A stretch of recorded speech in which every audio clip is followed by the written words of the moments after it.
தம்மை ஆட்கொண்ட குருநாதர் யார் அப்படிங்கறத தெரிஞ்சுக்கிட்ட மாணிக்க வாசகரோட மனசுல தோன்றினதுதான் இந்த பாடல். நுண்ணிய நூலாகிய 4 வேதங்களையும் அருளிய மேலானவன் நீ.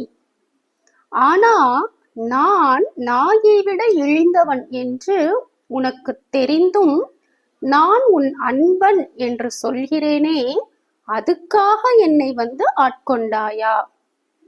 நீ ஆட்கொள்ள வேறு அன்பர்கள் இல்லையா?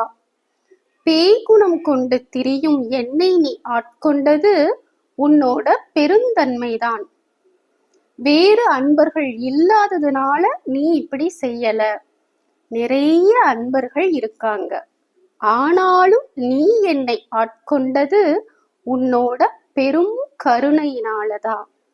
எம்பெருமானே, உன்னை என்ன சொல்லி வாழ்த்துவேன் அப்படின்னு அவ்வளவு அழகா பாடியிருக்காரு.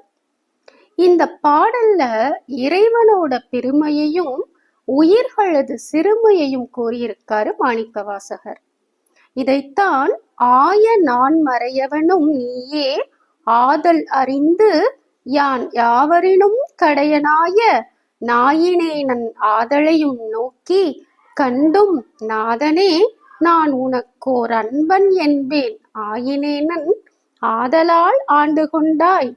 அடியார் தாமில்லையே அன்றே மற்றோர் பேயனேன்.